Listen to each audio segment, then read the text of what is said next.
Bueno, pues se nota que hemos entrado en diciembre. Estamos ya con ambiente de Navidad, se habla de la Navidad. Todo gira alrededor de la Navidad, es un mes único en todo el año, no hay una fiesta más especial. Incluso para la gente que no cree, se tienen que rendir a la evidencia de que la Navidad es algo diferente, es único. Pero si pensamos en la Navidad, tenemos que pensar también en la cruz de Cristo. Y de eso vamos a hablar en esta mañana. Pero antes déjame que te recuerde algo. A ver, ¿quién sabe qué día es hoy? Algunos dirán, pues es... ¿Qué día es? 6 de diciembre. Es fiesta. 6 de diciembre. ¿Qué día es hoy? 6 de diciembre. Pero aparte de eso, ¿es un día diferente por algo? Es domingo. Es la fiesta de la Constitución Española. Es el 4º aniversario de la Iglesia. Vale, hay uno que se acordó.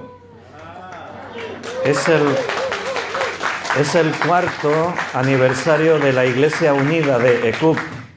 Hace justo un domingo como hoy, hace 4 años celebramos nuestro primer culto como Iglesia Unida. Entonces hoy llevamos 4 años de esta forma en este lugar. Así que felicidades.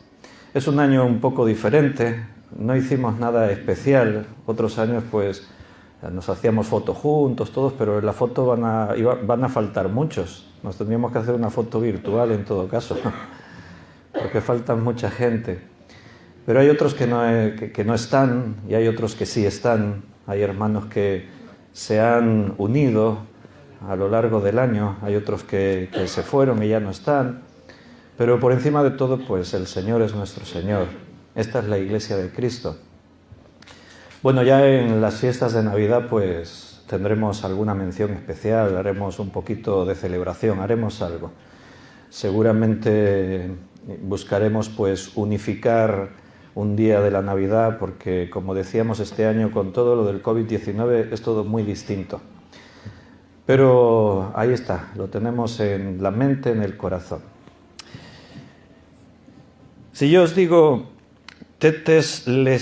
tetelestai, ¿qué os sugiere eso? Tetelestai, ¿qué te sugiere eso? Es griego. Tetelestai. Pues para averiguarlo nos tenemos que ir a Juan 19. Cristina dice se acabó. Bueno, más o menos, sí. Es una palabra griega. Juan capítulo 19, versículo 28.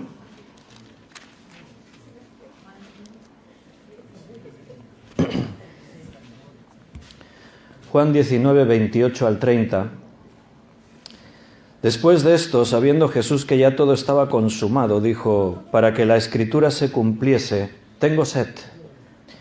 Y estaba allí una vasija llena de vinagre. Entonces ellos empaparon en vinagre una esponja y poniéndola en un hisopo se la acercaron a la boca. Cuando Jesús hubo tomado el vinagre, dijo, consumado es. Y habiendo inclinado la cabeza, entregó el Espíritu. Tetelestai es la palabra que dijo Jesús en la cruz, que al castellano se ha traducido con 2 palabras, consumado es. En el inglés la traducen con 3 palabras, todo está completo, pero dicho en inglés, claro. El griego lo dice en una sola palabra. Nosotros necesitamos más palabras para tratar de explicar lo que Jesús dijo en aquel momento en la cruz. Una sola palabra dijo. Antes os decía, Paco empezó hablando del nacimiento de Jesús. Y todo parece muy bonito, el portal de Belén, los pastores, con los regalos. Pero desde ese momento del nacimiento de Jesús, la sombra de la cruz ya estaba proyectada sobre ese niño. Jesús lo dijo, yo para esto he venido al mundo. Él vino con un propósito muy firme. Y ahora, en la cruz, está llegando a la culminación del propósito divino. Es como una gota de agua, una palabra, como una gota de agua para mostrarnos un océano entero. En una sola palabra, Jesús está concentrando una parte de la eternidad. Es como que ahora para describir nosotros esa palabra necesitaríamos todas las palabras que existen para poder intentar explicar lo que quería decir Tetelestai. Para Jesús fue un grito de victoria, sin duda. Era la culminación de aquello que Dios preparó y diseñó en la eternidad. Ese momento fue esperado. Fue un momento que centraba toda la historia de la humanidad, sin duda, y que en ese instante culminaba la victoria más grande que jamás se haya podido imaginar. Porque nosotros no alcanzamos a ver todo lo que había detrás de ese instante. Pero los poderes más grandes que tú puedas imaginar en el universo estaban concentrados alrededor de lo que estaba ocurriendo ese día en la cruz. Tú puedes imaginarte la escena. Seguro que la has visto en películas, se ha recreado en películas, se ha hecho en obras de arte, algunos artistas lo han pintado. Y puedes intentar recrearlo en tu mente. Imagínate, fue un día por la mañana, muy pronto, que una procesión de soldados, de los condenados a muerte, de todo el gentío que se agolpaban para ver esta especie de espectáculo macabro que de vez en cuando se hacía, y la gente ya estaba acostumbrada. Y toda esa procesión dirigiéndose hacia un monte, el Gólgota, y cuando llegan allí todo estaba ya meticulosamente previsto. Para los romanos era pura rutina, todo siguió el protocolo. Los reos a muerte eran puestos sobre las maderas, sus manos, sus pies eran traspasados para que quedasen fijos a la cruz, eran levantados, eran puestos en alto, todo iba siguiendo un curso más o menos normal. Y allí estaban los que iban a morir, estaban los soldados con un centurión al frente, y allí había una multitud que habían venido para ver el espectáculo. En esta ocasión, entre los espectadores había gente que quizás no eran muy habituales, como podían ser escribas y fariseos, y algunos que otros que quizás no les interesaban estas cosas, pero que ese día algo era diferente, así que ahí había una serie de público. Pero hay más de lo que nosotros vemos. En el mundo invisible a nuestros ojos, en el mundo espiritual, ahí también ese día estaba ocurriendo algo diferente. Todos los espíritus malignos estaban allí concentrados. Satanás estaba allí en persona. Todos los demonios rodeaban aquel lugar. Era un momento clave. Se estaba librando una batalla tremenda, impresionante. Porque Dios era vulnerable. Eso nunca había ocurrido. Porque Dios es todopoderoso. Dios es soberano. Él es omnipresente, omnisciente. Él es absoluto en todo. Él es santo, santo, santo. Dios es amor. Dios es el juez justo. Y a Dios no se le puede tentar, a Dios no se le puede atacar, no se le puede destruir. Pero cuando Dios decidió hacerse hombre, se hizo vulnerable. Porque cuando Cristo vino a este mundo, vino como hombre. No vino como Dios, porque si no, no podría haber desempeñado su misión, el morir en la cruz. Así que de pronto, en toda su vida ocurrió algo único y que le dio una oportunidad a Satanás, al enemigo. Fue el tratar de hacer que Cristo pecase. A Dios no se le puede tentar, ni Dios tienta a nadie, pero a Cristo sí se le tentó, Satanás le tentó, y dice la palabra en Hebreos que fue tentado en todo. Satanás se esforzó todo lo que podía para intentar fracasar el plan de Dios. Y todo iba avanzando y a Satanás se le iban agotando las posibilidades. Esos algo más de 33 años que vivió sobre la tierra Jesús se estaban terminando. Todo iba a llegar al momento clave, al fin, y ahí estaba Jesús en la cruz. El momento más duro, el momento más difícil, inimaginable para nuestra mente así finita. No podemos comprender lo que Cristo estaba atravesando en ese momento. Podemos tratar de imaginar lo que debió representar para él la tortura en la carne.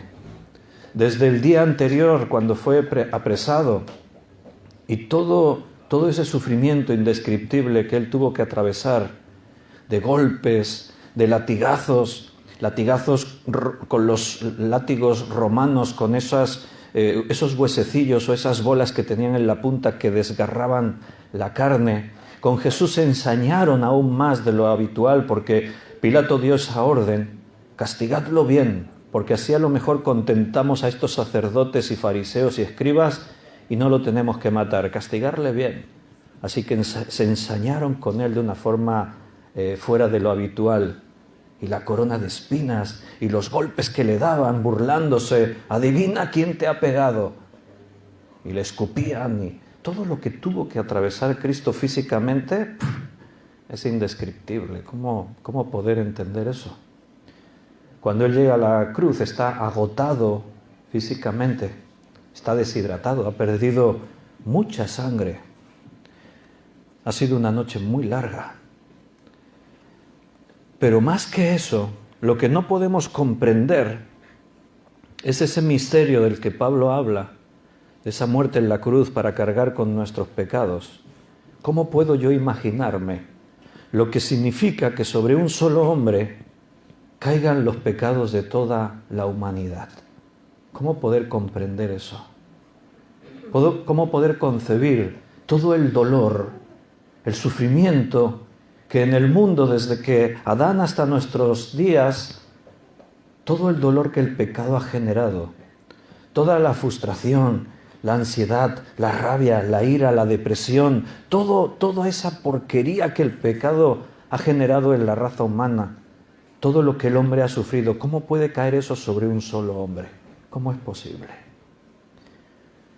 Para Jesús ese instante era algo, ¿cómo poder comprenderlo? Insondable para nuestra mente. Su corazón se rompió. Cuando el romano traspasó su costado salió agua y sangre. Según la ciencia médica moderna, hablan de que seguramente su corazón había estallado en su interior. Su batalla en agonía, cuando dice allí en Getsemaní que está en agonía, y esa palabra griega está tratando de describir un sufrimiento indescriptible, hasta el punto que sus vasos capilares en sus poros se rompían y sudaba sangre. ¿Cómo poder comprender lo que él estaba sintiendo dentro? Hasta el punto de llegar a decir: Padre, si puede, pase de mí esta copa. Llegó un momento en el que parecía que Cristo no podía más. Si se hubiese rendido, si se hubiese sucumbido a la presión, a la tensión, a los ataques diabólicos, hoy no estaríamos aquí. Seguramente el mundo ya no existiría. Estaríamos todos perdidos para siempre. Pero Jesús vino con un propósito.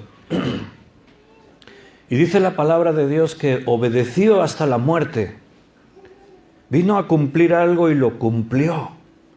Y en ese instante, cuando Él está en la cruz y el tiempo ya se está acabando, lo que nosotros no vemos que es que Satanás está jugando sus últimas cartas y está volcando todo el último esfuerzo para hacer que Cristo en la cruz fracase. Allá hay una multitud que en un momento como ese continúan burlándose de Cristo.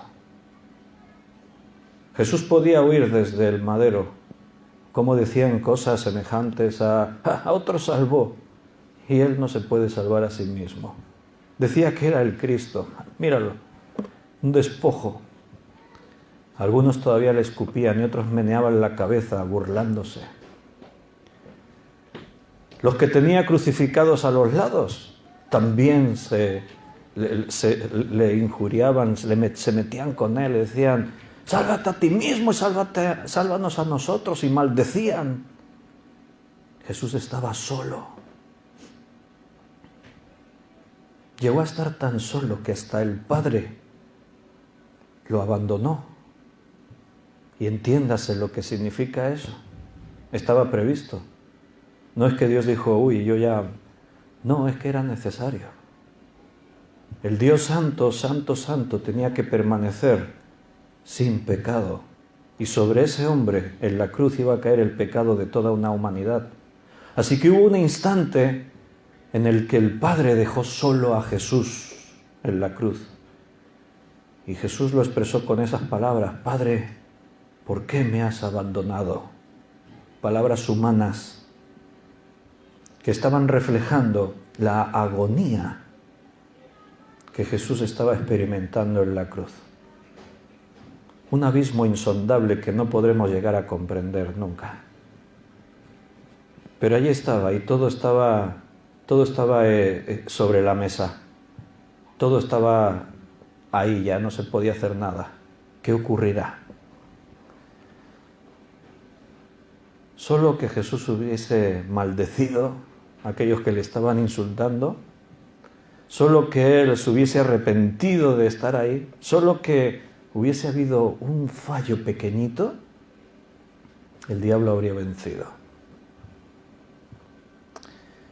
Pero Jesús elevó un grito, y fue un grito de victoria. Nosotros lo leemos, y dijo: consumado es. Y nuestra forma de leerlo, pues quizás no refleja lo que estaba ocurriendo en aquel momento. Pero nos podemos hacer una idea. Porque si miramos un momentito en Marcos, por ejemplo, comparamos los evangelios unos con otros, no todos los evangelistas describieron la escena de la misma manera. Unos aportan un dato y omiten uno, otros dicen una cosa y no dicen lo otro, y al final esos 4 evangelios se complementan. Y cuando Marcos está describiendo este mismo instante, él no menciona lo que Cristo dijo, no dice que dijese tetelestai, pero sí que dice algo que nos ayuda a tener más información. Marcos 15:37 dice: mas Jesús, dando una gran voz, expiró. O sea que cuando Jesús dijo estas palabras en griego tetelestai, no lo dijo así como cuando yo leo consumado es. Lo dijo dando un grito. Se oyó un grito en el silencio de aquella montaña. Y como te decía, fue un grito de victoria. No era un grito de angustia, no era un lamento, fue el grito del vencedor. Fue el grito del que lo está dando todo, está sufriendo, está al límite, en la última. Pero en un instante él sabe que lo ha conseguido. Y entonces saca lo que le queda de aliento para dar ese grito de victoria. Todo está hecho. Yo me imagino al corredor de maratón que está ahí, llegando a la meta, entra en el estadio y va el primero, pero se da cuenta que no tiene fuerza, que sus piernas ya no le responden, que sus pulmones no dan más de sí, y sabe que sus perseguidores no están lejos. Y seguro que lo has visto en televisión, algunos caen y ya no se pueden levantar. Y el corredor ve la meta y está ahí al alcance de su mano, es su sueño, siempre intentó conseguir esto, se preparó para eso y está corriendo. Pero aunque su mente dice continúa, su cuerpo ya no le responde. Pero sin saber cómo saque fuerzas de donde no tiene, y sigue y cada segundo se hace eterno, cada instante parece que son años, pero finalmente consigue cruzar la meta el primero. Y alguna vez se oye ese grito ahogado en el estadio de victoria: lo he conseguido. Bueno, no era una carrera de maratón ni comparación. Lo que Cristo estaba experimentando en la cruz era algo único. Pero Él pudo gritar, lo he conseguido. Qué tremendo, hermano. Ese momento de la cruz. Todos sus enemigos estaban derrotados. ¿Has intentado alguna vez conseguir algo importante, algo que requería un costo? Bueno, no hay corredores de maratón aquí. Sí. ¿2 maratones has corrido? ¿Ganaste alguno? No. Bueno, al tercero.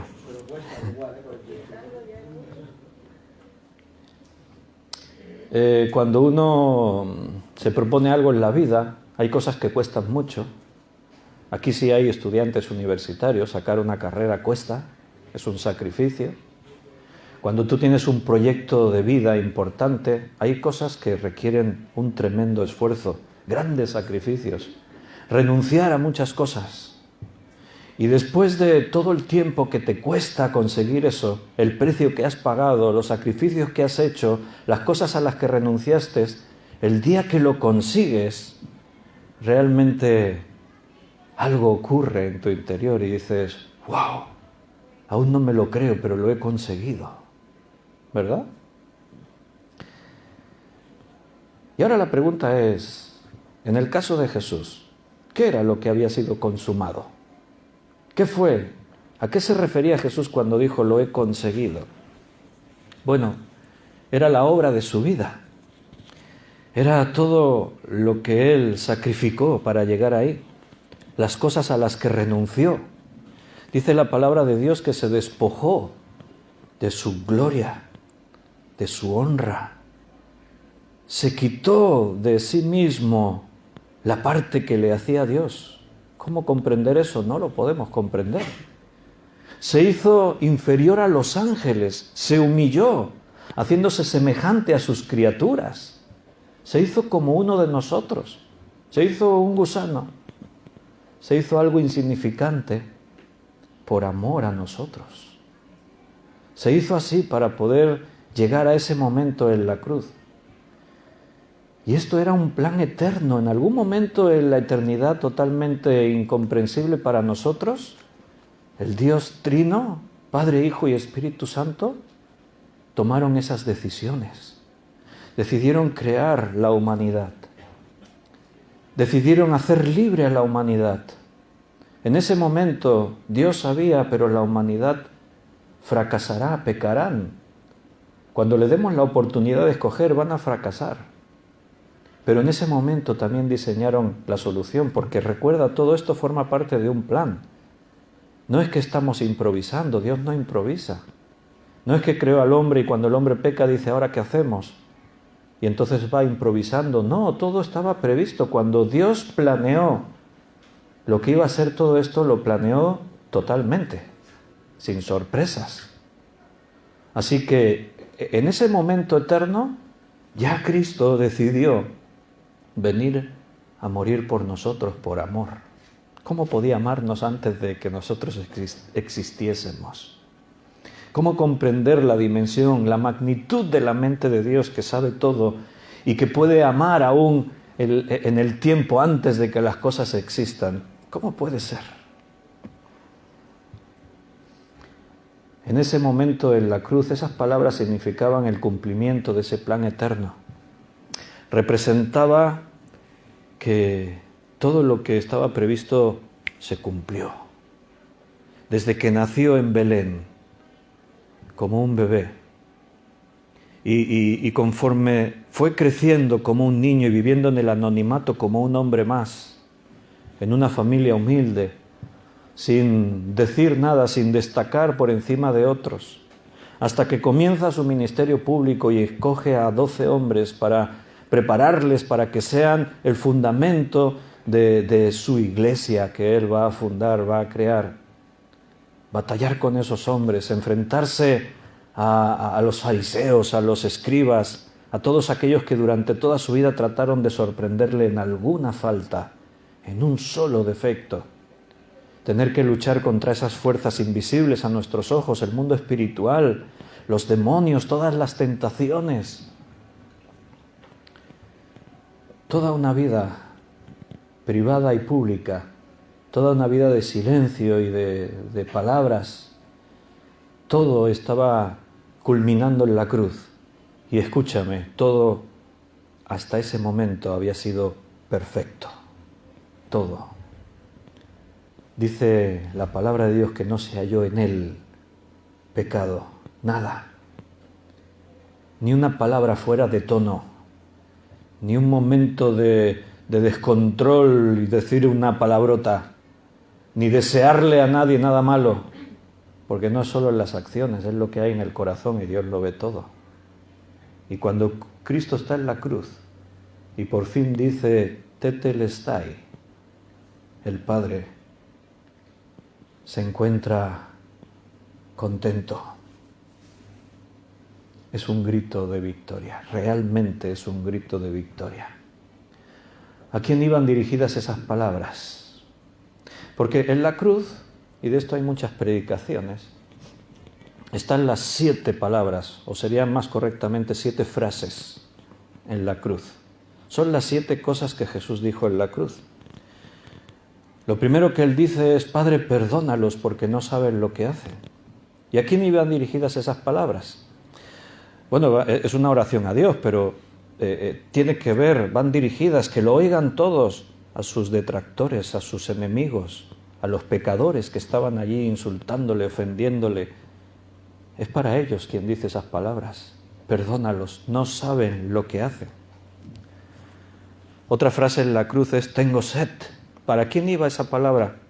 Para él mismo. Él manifiesta algo que está sufriendo.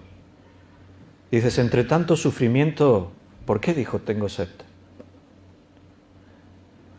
Bueno, quien ha padecido sed, y no me refiero a aguantar sin beber 1 hora, 2 horas, 1 día o 2 días. No, realmente cuando estás totalmente deshidratado y tu garganta se seca, no hay humedad en tu boca, sientes algo realmente horrible. Jesús en la cruz estaba totalmente deshidratado, probablemente perdió más de 2 litros de sangre. Algunos se atreven a decir que más, por la flagelación, por todo lo que sufrió. Llevaba muchas horas que no había ingerido ni una gota de líquido y había experimentado sufrimientos atroces. Y en la cruz Jesús dice, tengo sed. Esas palabras iban para él mismo. Igual que las otras palabras que mencionábamos antes, Dios mío, ¿por qué me has desamparado? Son palabras dirigidas a él mismo, a Dios, a él mismo. Hay palabras que dirige a otras personas, como a su madre y a Juan. Se dirige a ellos y le dice, mujer, he aquí tu hijo, hijo, he aquí tu madre. Palabras dirigidas a María y a Juan. Palabras dirigidas a uno de los ladrones en la cruz, a uno de los asesinos que están muriendo junto a él, cuando le reconoce como rey, y Jesús le dice, de cierto te digo, que hoy estarás conmigo en el paraíso.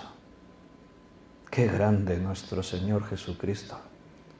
Que en ese momento donde nadie, pero absolutamente nadie se habría atrevido a abrir la boca para decir absolutamente nada, solamente esperar terminar ya con esto, solo quiero morir ya y acabar, pero todavía tuvo palabras de aliento para otro que estaba muriendo y que no había sufrido como él, ni estaba experimentando lo que él, pero aún tuvo la sensibilidad para darle un ánimo y decirle, de cierto te digo que hoy estarás conmigo en el paraíso. La última frase de Jesús, Padre, en tus manos encomiendo mi espíritu, y dicho esto, expiró. Es una frase que viene inmediatamente del consumado es. ¿A quién va dirigida esa frase? Al Padre. Padre, en tus manos encomiendo mi espíritu. Pero el consumado es, todo está completo. ¿A quién iba dirigida esa frase? Pues esa frase iba dirigida a la iglesia. porque tiene palabras para todos, pero a la iglesia no le ha dicho nada. Y la iglesia es su más preciado tesoro. Él dijo, yo edificaré mi iglesia. Él es el príncipe de los pastores. Él dijo, yo estaré con vosotros todos los días hasta el fin del mundo. Él dijo, yo volveré a buscaros donde yo estoy, quiero que vosotros estéis conmigo. Y en la cruz no va a decirles nada, sí. Las palabras que reflejaban su victoria eran para la iglesia, eran para nosotros. Todo está completo. Mi amada, mi redimida, mis escogidos, lo hemos conseguido. El proyecto está en marcha. Vamos a poder continuar con todo esto. En esa palabra era algo así como decir, vine a entregar mi vida por ti y lo estoy consiguiendo. Lo he conseguido. Apocalipsis capítulo 5, versículo del 9 al 10. Apocalipsis 5, del 9 al 10.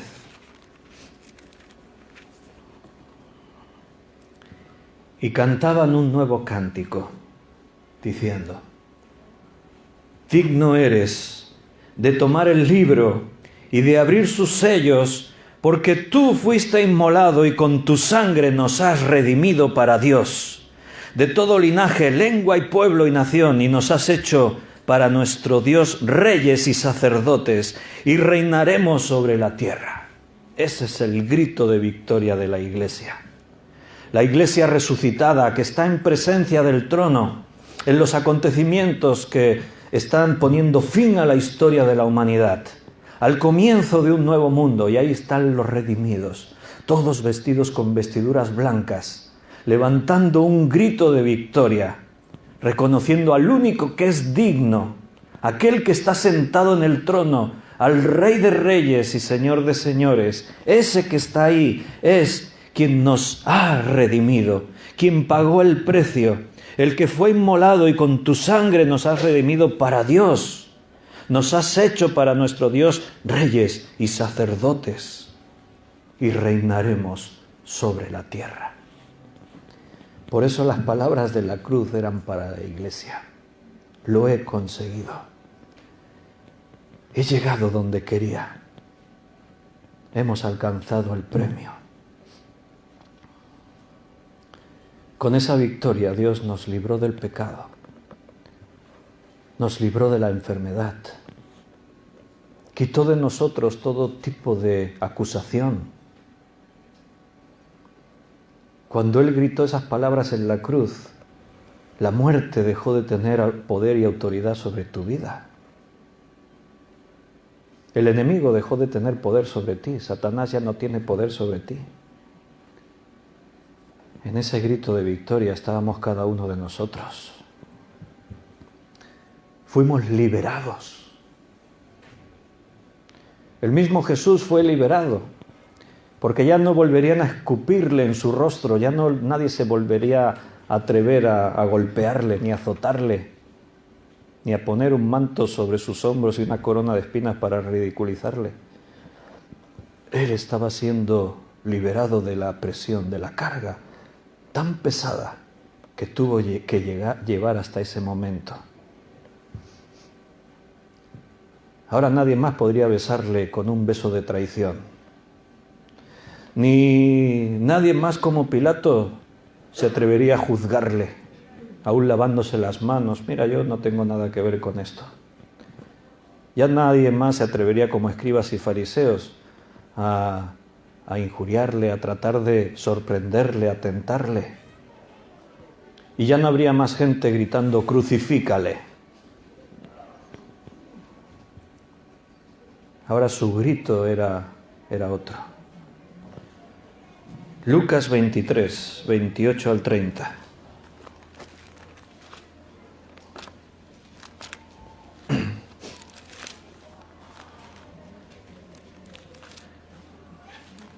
Lucas 23, 28 al 30. Dice, Pero Jesús, vuelto hacia ellas, les dijo: Hijas de Jerusalén, no lloréis por mí, sino llorad por vosotras mismas y por vuestros hijos. Porque aquí vendrán días en que dirán: bienaventuradas las estériles y los vientres que no concibieron y los pechos que no criaron. Entonces comenzarán a decir a los montes: caed sobre nosotros, y a los collados: cubridnos.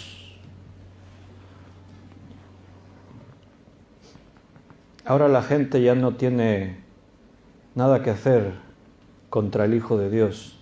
Ahora tienen que mirar por sí mismos. Ahora tienen que buscar un lugar donde esconderse y aún desear la muerte. Decirle a las montañas: caed sobre nosotros, enterradnos. Con esa palabra todo está hecho. En la cruz, Cristo aplastó la cabeza de la serpiente antigua. La profecía de Génesis 3:15 fue cumplida. La herida del enemigo es mortal. Ha vencido. Satanás todavía opera en este mundo, pero está derrotado, no lo olvides. En Colosenses 2:15 dice la palabra de Dios: y despojando a los principados y a las potestades, los exhibió públicamente, triunfando sobre ellos en la cruz. En la cruz, Cristo triunfó sobre los poderes de las tinieblas. Los despojó, principados, potestades, triunfando sobre ellos en la cruz. El enemigo está vencido. Mira, es interesante leer este versículo en otra versión, la Nueva Versión Internacional, que trata de llevar el lenguaje griego a una mejor comprensión. Porque esa palabra que aparece ahí, triunfando sobre ellos, esa palabra triunfando, la palabra griega se refiere a una procesión, a un desfile de victoria. A eso se refiere. Es la palabra que se utilizaba para describir cuando el emperador, cuando el general, cuando el conquistador volvía de su victoria y entraba en la ciudad y era aclamado por todos en esa especie de procesión, en ese desfile de victoria donde arrojaban flores a su paso, donde la gente aclamaba, donde se le recibía con todos los honores. Por eso la Nueva Versión Internacional, los que la tenéis lo podéis seguir, dice así: desarmó a los poderes y a las potestades y por medio de Cristo los humilló en público al exhibirlos en su desfile triunfal. ¿Cómo me gusta imaginarme la cruz? No como un lugar ¿de qué? ¿De derrota? No, la cruz era el desfile triunfal de Cristo. Estaba venciendo a sus enemigos. Los estaba exhibiendo públicamente, estaba triunfando sobre ellos. Y hermano, esa victoria es nuestra. Un día estaremos ahí, en esa escena que hemos leído de Apocalipsis 5. Estaremos nosotros. Y estaremos cantando ese canto. Tú con tu sangre nos has redimido. Y nos has hecho para tu Dios reyes y sacerdotes, y reinaremos sobre la tierra. Un día estaremos ahí. Creo que nos acordaremos de esta mañana. Y nos miraremos con una mirada de complicidad, diciendo: lo sabíamos. Sabíamos que estaríamos aquí hoy. Quizás te parezca un día lejano, no sabemos cuándo llegará, pero no está tan lejos. Pronto estaremos en su presencia cantando nuestros cantos de victoria. Mientras tanto, en esta vida sigue la batalla, porque el enemigo todavía está actuando. Él sabe que está derrotado, por eso trata de hacer el máximo de daño posible. Solo que Dios tiene los límites, le pone límites. Pero la mano del diablo está en el mundo, porque el hombre es libre y el hombre escoge y decide que el diablo todavía tenga que ver en las cosas de este mundo.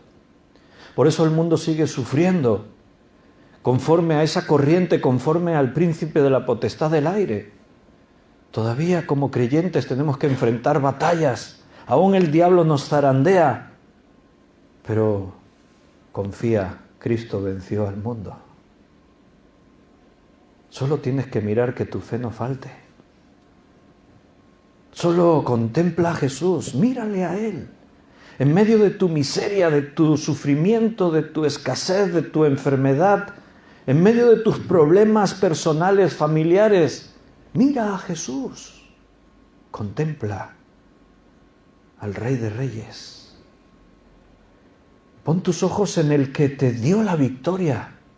Mira la cruz y entiende que con esa expresión todo está hecho, tú estabas venciendo y que la vida ahora ya no tiene poder sobre ti. Que pase lo que pase en este mundo, tú eres más que un vencedor. No un vencedor, no, más que un vencedor.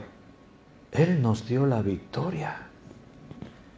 La guerra sigue, estamos en guerra, sí, hay lucha, hay tentaciones, hay miedos, hay fracasos, hay días que te levantas por la mañana y dices, este día mejor que no hubiese estado en mi vida. Todo sale mal, no tienes fuerzas, estás desanimado. Días en los que sucumbes al pecado y caes. Días en los que realmente todo se descontrola y ocurren cosas que jamás imaginaste que ocurrirían. Sí, esa es la vida. Y Dios no trató de engañarnos diciendo que todo sería un camino de rosas. No. El Señor nos habló con toda la sinceridad y nos dijo, en el mundo tendréis aflicción. A mí me han perseguido, a vosotros os van a perseguir. Vais a pasar enfermedades, vais a sufrir pérdidas, vais a tener que enfrentar la tentación todos los días. El enemigo anda como un león rugiente alrededor vuestro. Dios no nos engañó, nos dijo, no va a ser fácil. Para Cristo no fue fácil, pero Él lo hizo todo. Nosotros ahora solo nos tenemos que dejar llevar. Solamente tienes que dejar que Él lo haga. Es por su gracia, no son por tus obras. No lo olvides. El Señor quiere tenerte a su lado. El Maestro quiere que estés con Él. Lo desea con todas sus fuerzas. El precio tan grande que pagó, el amor tan inmenso con el que te ama, busca el tenerte a su diestra, en su regazo, el poder abrazarte, el poder decirte ya no sufrirás más, estás en la casa del Padre. Un día estaremos ahí con el Señor. Un día ya no habrá más desánimo, ya no habrá más enfermedad. No te volverás a sentir confuso ni perdido. Todo eso es temporal. Un día estaremos ya para siempre con nuestro Señor. Un día será todo distinto. Busca Romanos capítulo 16.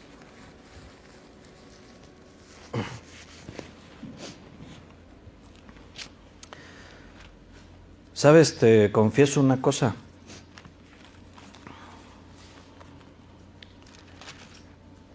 La mayoría de días, el sermón del domingo, cuando tengo que predicar un domingo, es un mensaje que se va concibiendo durante toda la semana. De alguna forma Dios pone ideas en tu mente, en tu corazón, y vas dándole forma y vas pensando, y Dios va tratando contigo, y Dios te habla, y Dios te dice, diles esto. Y tú vas ahí asimilando y vas preparando y al final pues le das forma. Pero ¿quieres que te confiese algo? Esta semana no tenía nada. Anoche a la 1 de la madrugada estaba en blanco. No sabía qué tenía que decir hoy. No tenía nada. Pocas veces me pasa eso, pero estaba sentado en mi despacho, delante de la Biblia, y estaba diciéndole al Señor, pero Señor, ¿qué les digo? No sé qué decirles. No tengo nada. Estoy en blanco. Y abría la Biblia y leía un texto y pensaba, no. Y oraba y, no sé, Señor. Se me han agotado las ideas. Eso de dar estudios todos los días ya... Me preocupé, digo, a lo mejor ya he tocado fondo. No, pero yo sé que no es mi conocimiento ni lo que yo pueda decir. Mi confianza es el Señor y el Espíritu Santo. Pero en un momento dado estaba ahí y le estaba diciendo, Señor, bueno, lo que tú quieras. Y en ese instante el Señor me dijo, todo está hecho, consumado es. Y entonces fui corriendo a Juan a buscar ese pasaje y encontré esas palabras. Y el Señor me dijo, diles, este es mi grito de victoria, pero este grito de victoria es para ellos. Son tiempos muy confusos. Son tiempos que nos han desbordado. Como iglesia, mi corazón está roto viendo que algunos se han ido quedando en el camino. El COVID-19 no solo fue una enfermedad en la carne, ha sido una enfermedad espiritual para muchos. Han dado un paso atrás, han arrojado la toalla, se han rendido, no están terminando la carrera. En todas las guerras hay bajas. Y en esta batalla también hay pérdidas. Pero también hay otros que de pronto han visto la luz y han venido a los brazos del Señor. Y en medio de este tiempo de dificultad el Señor me decía, diles, mi victoria en la cruz es su victoria. Que griten, hemos vencido, lo hemos conseguido. Pero que también sepa que vienen tiempos todavía más difíciles. Por eso es necesario que nos afiancemos en su palabra, que nos afiancemos en la fe que tenemos en Él a través de lo que Él ha dispuesto, porque si no, las batallas que vienen, que todavía serán duras y muchas, nos desbordarán y no podremos. La preocupación de Jesús es que nuestra fe no falte. Así que agárrate al Señor con todo. Romanos 16:20, y vamos a leer. Y el Dios de paz aplastará en breve a Satanás bajo vuestros pies. La gracia de nuestro Señor Jesucristo sea con vosotros. ¿Entiendes ahora? Cuando te decía que la victoria de Cristo en la cruz era tu victoria, en la cruz Él despojó a los principados y a las potestades, los exhibió públicamente y, como hemos leído, desfiló triunfal sobre ellos. Te voy a volver a leer el versículo de Colosenses 2:15 en la Nueva Versión Internacional. Desarmó a los poderes y a las potestades por medio de Cristo, los humilló en público al exhibirlos en su desfile triunfal. Y ese desfile es tuyo.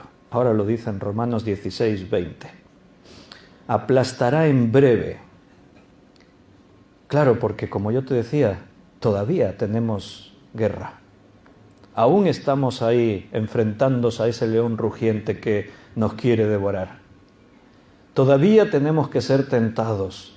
Aún habrá lágrimas que derramar. Pero caminamos mirando hacia adelante y sabiendo que esto es breve, va a durar poco. El sufrimiento se soporta mucho mejor cuando tú sabes que es temporal. Sabes que en un momento dado desaparecerá el sufrimiento y habrá valido la pena soportar. Como estamos estudiando en Apocalipsis, al que venciere, sabes que queda poco y venceremos. Y no dice que Dios aplastará a Satanás, sino que dice que lo aplastará bajo nuestros pies. La victoria de Cristo es nuestra victoria. La gracia de nuestro Señor Jesucristo sea con vosotros. Hermano, eso es lo que tú necesitas. ¿Qué le dijo Dios a Pablo, cuando Pablo también sufría en su carne enfermedades y cosas? Él describe un aguijón. ¿Y qué le dijo Dios? Bástate mi gracia. Dios le dijo, lo único que necesitas es mi gracia.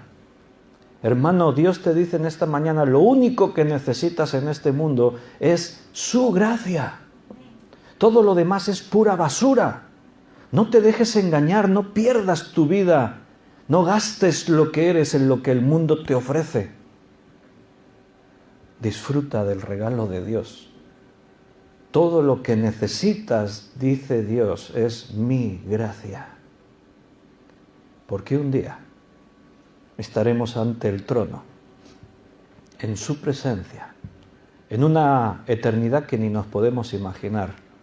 Será formidable, no sé, los calificativos más grandes que te puedas imaginar no serán suficientes para acercarte en una 1.000.000.000ª parte a describir lo que será la eternidad ante un Dios sin límites, un Dios eterno, un Dios creador. En el mundo seguiremos teniendo aflicción, pero tú decides si dejas que las aflicciones y los engaños del mundo te hundan, te destruyan, te quiten la paz, el gozo, o te aferras con todas tus fuerzas a lo que realmente vale la pena, a lo que realmente es un tesoro, no lo que el mundo te ofrece, lo que Dios te da. Y dejas que tu amado Padre continúe esa obra preciosa que empezó en ti. No bajes los brazos, porque en tu fuerza seguro que no puedes, pero en Cristo lo puedes todo. No bajes tus brazos porque estás de parte del vencedor. Y la victoria es tremenda, impresionante, ni lo podemos imaginar.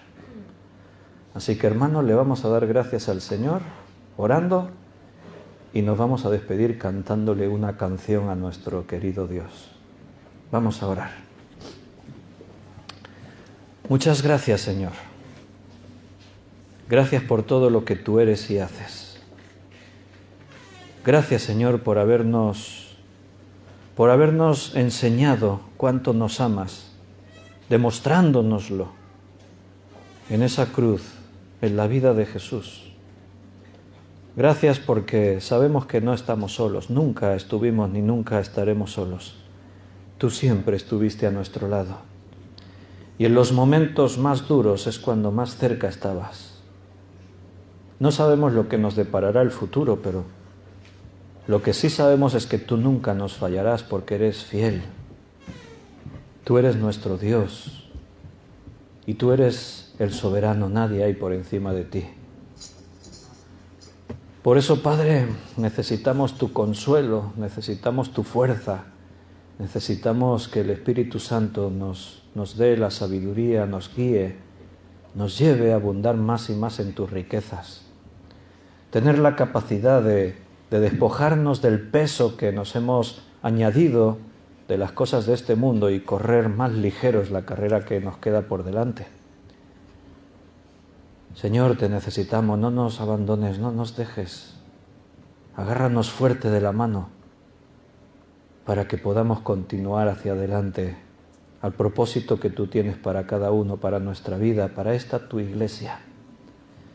Gracias porque ya son 4 años que estamos como Iglesia Unida. Y gracias porque sea lo que venga, estará controlado por ti, así que vamos donde tú quieras, donde nos lleves. A ti la gloria, toda la honra y el honor, Padre. Te bendecimos, te adoramos, te reconocemos como el Dios en nuestras vidas y el único Dios verdadero. Muchas gracias, Señor. Gracias, Jesús. En el nombre de Cristo. Amén.